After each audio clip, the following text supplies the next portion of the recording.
Of course, I don't have to explain it to you all. We know Donald Trump will be the president as you're listening to this on Inauguration Day on January 20th.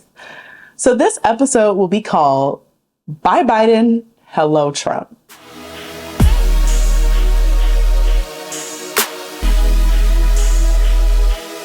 Whip it, whip it, work,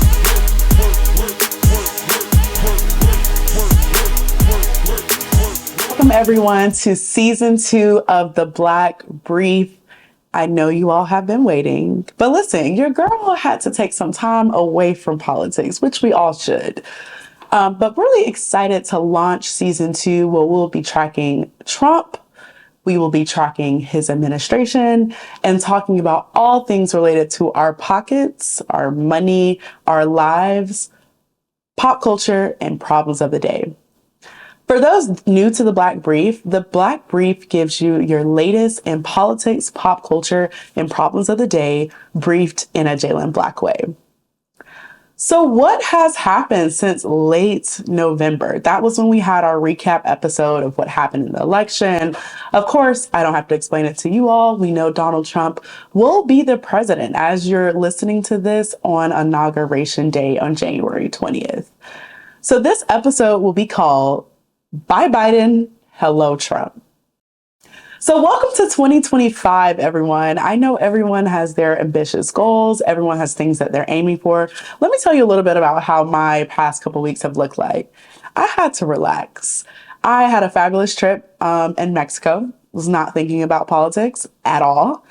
Did a little bit of holiday celebrating and things like that. And it's good. As much as I love talking about politics and breaking things down, I have to be honest, even your girl has to take breaks from it because it can just be a lot.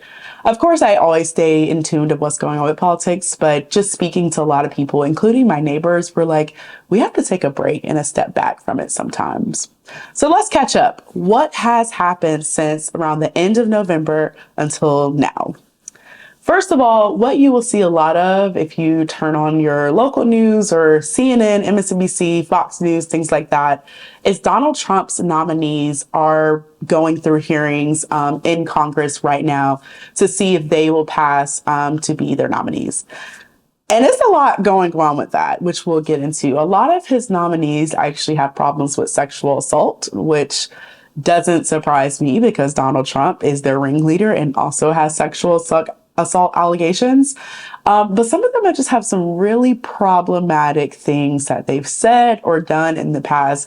And I'm no person to say that you can never overcome what has happened in the past.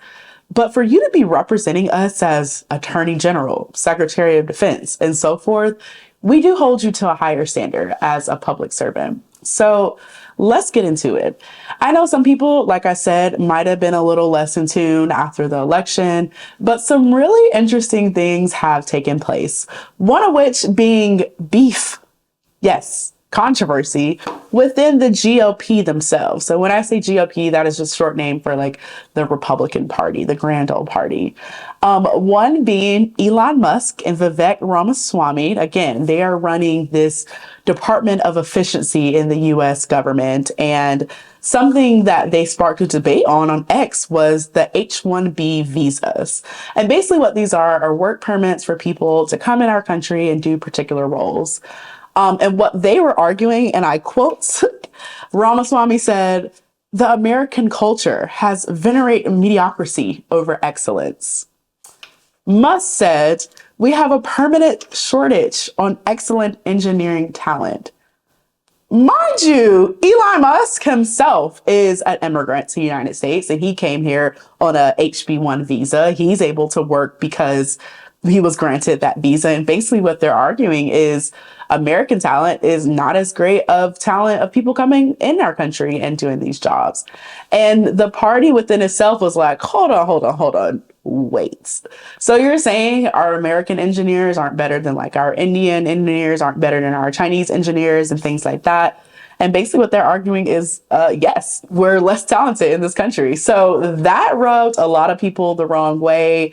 They're like, we should be prioritizing American first and all these things. This is just really wrong. And I'm like, this is y'all's people, like it's just crazy to see like this level of controversy before people even take place in office. And let me tell you another thing Elon Musk has done in his time of being an unelected official.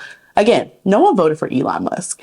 Elon Musk paid his way into power. Elon Musk, as you probably know, is one of the richest men in the world. He runs the platform X, formerly Twitter. He runs SpaceX. He does a lot of technical aerospace things, AI, you name it. And something that Elon Musk, I think, has continued to do is show his power within the party. I don't care if you are a Democrat, if you're a Republican, if you're independent, like the fact that someone who no one voted for, literally no one voted for, he was not on any ballot, no one could vote for him, but because he spent tons, and when I say tons, I mean millions of dollars on Donald Trump's reelection. He hired an organizing apparatus, particularly in Pennsylvania. And, Pennsylvania was one of those swing states that the election came down to. And he's used his power. And we said this on previous episodes of The Black Brief, is Donald Trump is promising billionaires promises of how they're going to get richer under his administration if they support him. And to me, like that is the furthest you can get from the ideals that America was founded upon, like one person, one vote. But now you're saying, oh, but if you're rich, you actually get more say so. Nobody voted for Elon Musk. And I think even within their own party, they are seeing that these people are doing a little too much. Like it's just too much going on. So it'll be interesting to see how that plays out. Like I said, inauguration is now, so we'll definitely be staying tuned. Another problematic confirmation of Donald Trump was with Matt Gaetz, who he was trying to have as his attorney general. Special reporting came out and his team tried for the hardest to get it to not come out. It came out of text messages, calls, everything of Matt Gaetz paying multiple, and when I say multiple, I mean multiple women to have sex with him. One of which being a 17-year-old girl. And get this, y'all, he was flying them out on Spirit Airlines. Like, come on, you already paying for sex, no game. And then you're flying them out on Spirit, please. So all this came out and completely bursted his way, thinking that he could be attorney general. To break this down a little bit more, the attorney general is supposed to be like the lawyer of America, somebody that is principled, somebody that can implement and understand and interpret laws, legislation, bills, things like that. We can't even trust that this man can't pay a woman to have sex with him, particularly a minor. So the Senate confirmation hearings were like, we cannot have him. Very problematic. Another problematic pick of Donald Trump is Pete Hegseth. And this is the former Fox contributor, and people were kind of like, he is up for Secretary of Defense. Just like Donald Trump, he also has allegations of sexual assault. And he also has said that because diversity, equity, and inclusion, it has driven white men away. And I'm like, he has this whole idea that the world is attacking white men. And I'm just like, white men get everything in this country, like the country is very much based around you all. Like the CEO positions are basically handed to you all. Like there is no attack on white men. And there's this idea that people feel that if other people can come up, that threatens their place in the world. Why can't we all just succeed together? I think there's this idea that there has to be a lower class, there has to be a lower middle class to thrive. I was like, actually, we can just pay people livable wages and have them work one job and let that be enough for them to pay their bills. But I don't know. Let me know what you think in the comments. And then finally, with weeks leading up to his inauguration, the case was finally settled that Donald Trump did sexually abuse Jean Carroll, an author, back in the 1990s, and she won a $5 million case against him.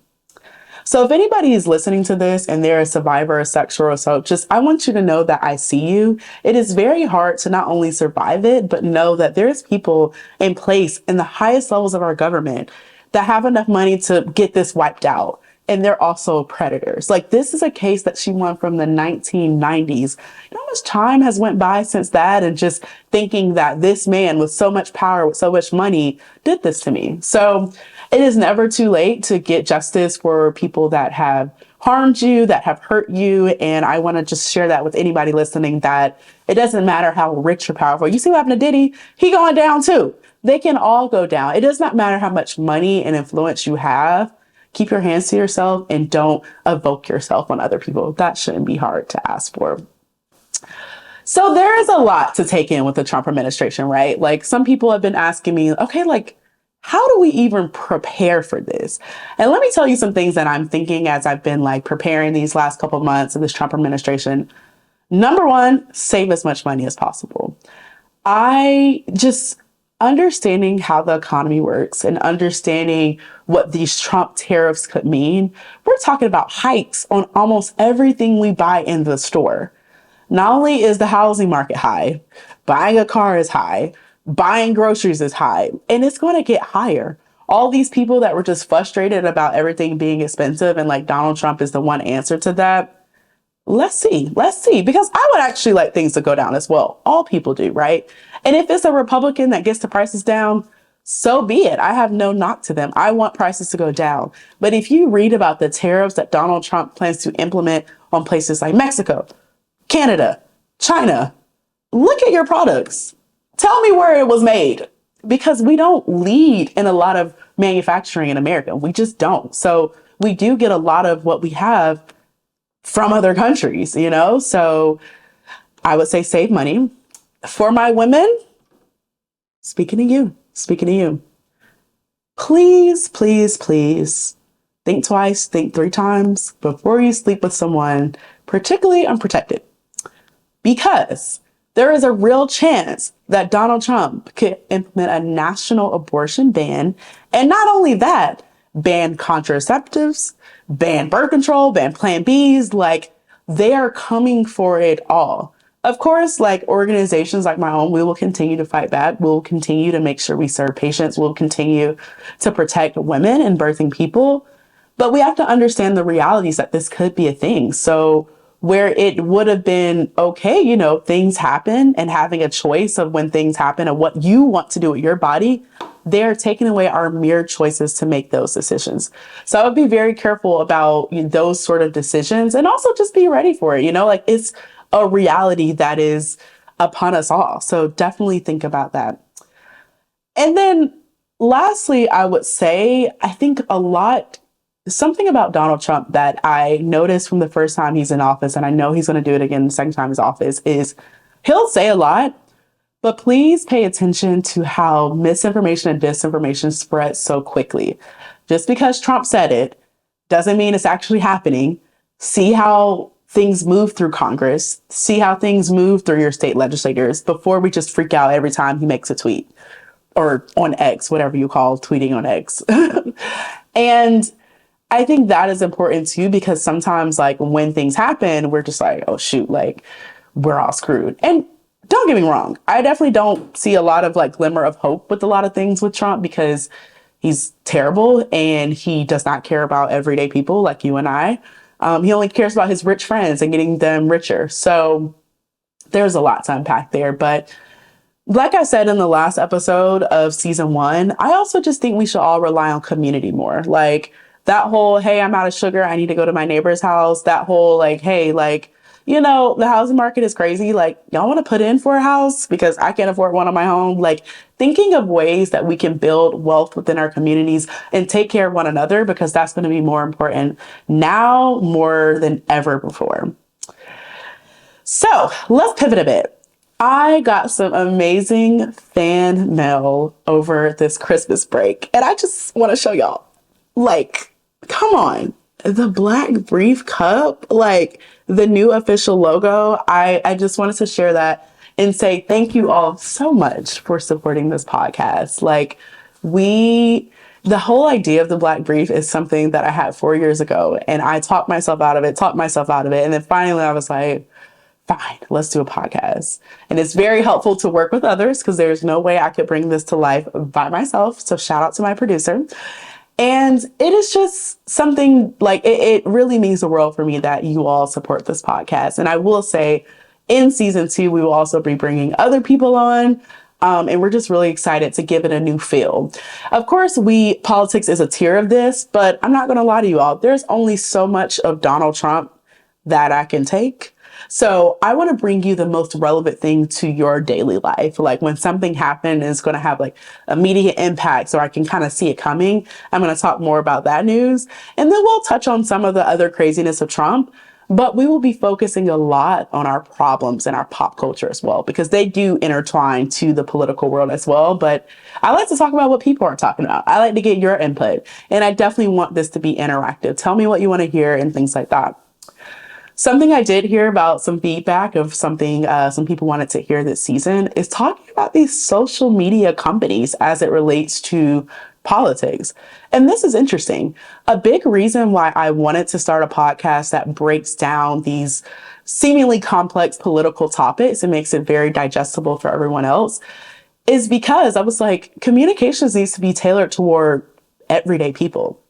It's not about just who we are and how we talk about it at our work and at our job. I'm like, even tech people, they don't know what's going on in politics sometimes, like CEOs don't really know what's going on in politics sometimes. It's not everyone's day to day. But as I said in episode 1 of season 1, just because you don't do politics don't mean politics is not doing you.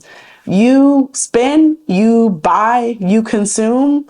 Politics is affecting all of that. So I just really want us to be connected in why we talk about it. It's not just about the he said, she said of the political world, but it's like, you wonder why you have a hike in Georgia Power. You wonder why you have a hike in, something going on in your pockets or a significant change. You can't get a certain medicine at the same discounted prices.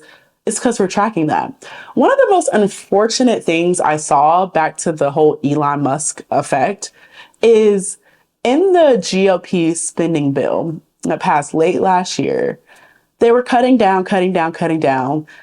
And they made a last minute change, literally because led by Elon Musk, to cut research for children's cancer. Pause.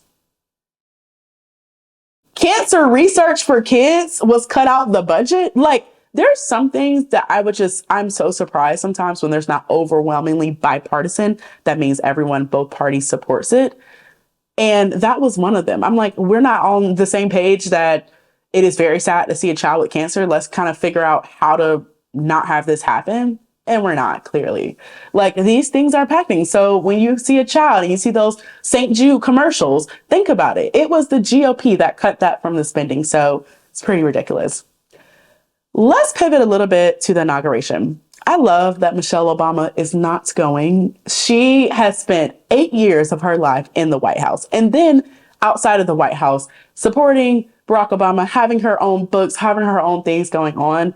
Donald Trump has slammed Michelle Obama. Again, he was the one that started the whole, she's really a trans man and all these things about Michelle Obama. Just completely, it's mind-boggling. So it's just like Michelle Obama is the whole, like, when they go low, we go high. And she's like, you know what? I can't even be a part of this. And I'm proud to see it, honestly. Let's talk about some problems of the day really quick. To start off 2025, as everyone's celebrating, everyone doing their 5, 4, 3, 2, 1, we had a terrorist attack happen in New Orleans, Louisiana. A guy decides to run his truck into a crowd of people. There's still research going on and investigations going on his motives, but he killed 15 people and injured 57. And if you've ever been to New Orleans, if you've ever been on Bourbon Street, there's a lot of people that spend New Year's in New Orleans. So I was just like, to inflict that sort of trauma and pain so randomly, I would never understand. But it makes me think, I was like, how much terrorism attacks could we see within our own borders? Apparently, there's been lots of speculations that we could be seeing more terroristic attacks. As you all know, we are still in conflict in the Middle East. There's many conflicts of how the United States spends its money and how we attack and suck the resources out of other countries. And it makes me think, I was like, how much of this are we going to see first day of the year, a terrorist attack? So I Our prayers and our thoughts go with all the people impacted in New Orleans, Louisiana. As someone that has spent many times on Bourbon Street, like I cannot imagine that that could have been any of us. And then LA is burning as we speak and record this. Like, climate change is real, you guys. It is January and LA is burning and they cannot control those fires with the wind and the dust and the climate. Like, these are real things happening. We have to reverse our climate footprint, like, immediately. And then finally, pop culture. Let's end on a good note. We got snow in Atlanta and it was so fun. Let's just pop some pictures about how Atlanta snow is different from snow anywhere else. People were putting hookahs with the snowman. People were putting BBLs on the snowman. Like, people don't know how to act when it is snowing in Atlanta. It was a great time. Like, it was really beautiful to see. We had like 4 inches of snow, which is like crazy. A lot of children saw snow for the first time. And it was a really good moment. And it's a good moment to remember that this earth is beautiful. We should protect it. And this world is beautiful, even when it's grim. So that is all for today, you all. I like to keep these brief. We know our attention spans are short, and look at the time. We're coming up on time. So thank you so much for joining us for another season of The Black Brief. Season 2 promises to be something that you do not want to miss. Hit that subscribe button. See you soon.